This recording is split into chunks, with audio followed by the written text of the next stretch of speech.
Hello everyone, Ali Sharaki here.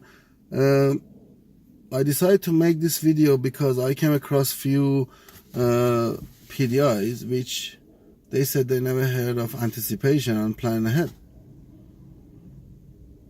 I was wondering how, because usually a driving instructor would introduce this from the beginning, from the first lesson, and they never heard of anticipation, and they were finding it very difficult to grasp it and understand it.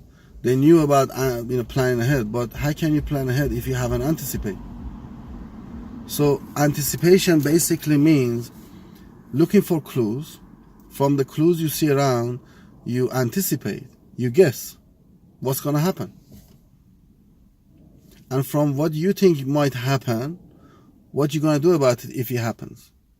So nothing happened yet, but from what you see, you decide this could happen, and if this happened, I'm going to do this about it. There was a story about this anticipation is a probability. 50% can happen, 50% might not happen.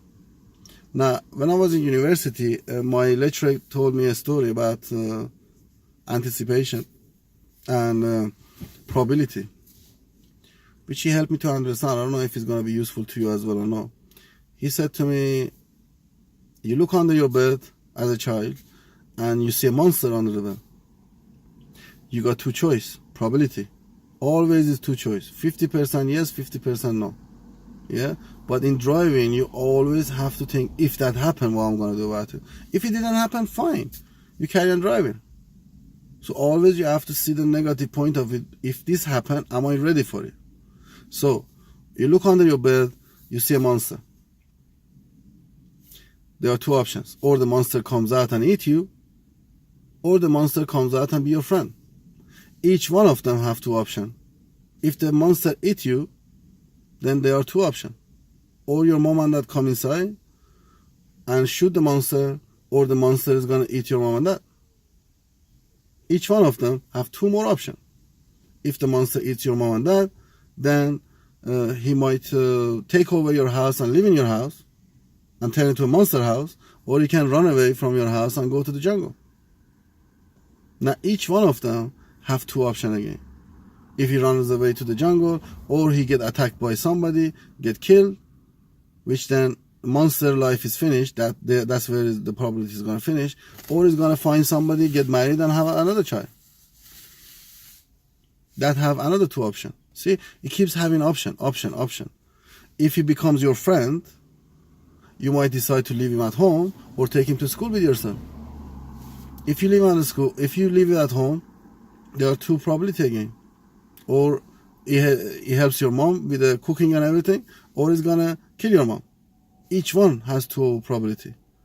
But let's say if you take him to school, again he's got two probability. Or he's gonna play with the children and become friend with them, or he's gonna kill all the children, kill all the teachers, and cause mayhem in the school. Again, each one is got two probability. So you see, you always have to think, if I'm doing something, if everything goes well, what's gonna happen? And if everything goes wrong, what's gonna happen? So you have two probability. If everything goes well, fine, according to your plan. But you need to have a plan.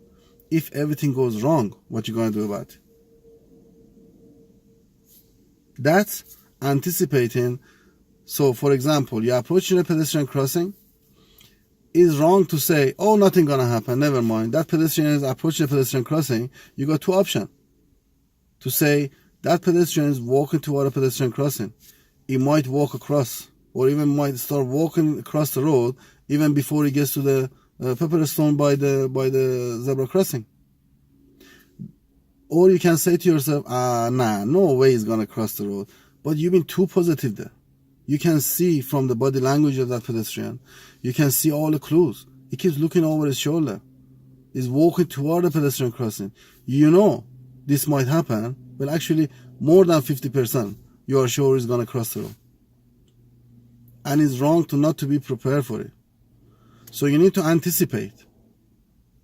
That pedestrian is looking over his shoulder, is walking toward a pedestrian crossing. The way is walking. The angle is walking. It keeps looking over his shoulder. All these are clues, and it's telling you this pedestrian might cross the road. Now, this is one of your options. The other option is, say, you think positives, no way he's going to cross the road. But then, if you think he's not going to cross the road, but if you approach the pedestrian crossing and a pedestrian start walking across in front of you, you'll be surprised. Then you have to press the brake sharp, and someone's going to hit you from behind, push you forward, and hit the pedestrian. That's just because you didn't anticipate what could have happened. So you always have to ask yourself, what could happen before it happens? Very important. Now, imagine now you anticipate it. You see a pedestrian approaching a pedestrian crossing, and you approach it at the same time. You see the body language, the pedestrian looking over the shoulder, walking toward a pedestrian crossing, the angle they're walking, and you can tell they start walking faster, because what does that mean? It's trying to tell you, I want to walk in front of you and cross that road using my pedestrian crossing. It's my place to cross. So what you should do, if you anticipated that pedestrian might try to walk across using a pedestrian crossing, you need to start checking your mirror, start to slow down, press the brake to tell the driver behind what you might do. And because you've been doing that, as soon as the pedestrian walk in front of you, you were ready for it. You press the brake and you slow down and you stop, and you didn't have to press the brake sharp. So you stopped the accident by anticipating what could happen. You had a plan for it. You start using your plan because you anticipated what's going to happen, and that avoid the accident. So anticipation is looking for clues, guess what's going to happen from those clues, and have a plan for it. If that happened, what am I going to do about it? You know, you can see, when you look into the end of the road, you can see there are walls and trees and everything. You can anticipate that road is a closed junction because I can't see into the road.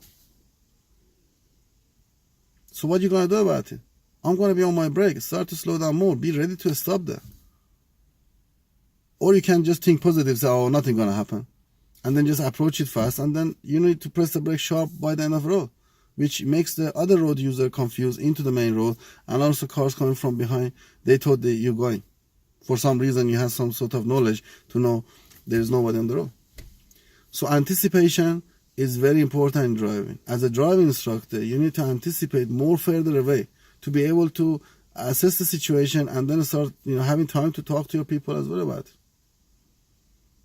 We say in a driving instructor training world, as a driving instructor, you need to be sitting in the bonnet, to see much more further than your people, so you can talk about, at least, prepare yourself to be able to say something about it.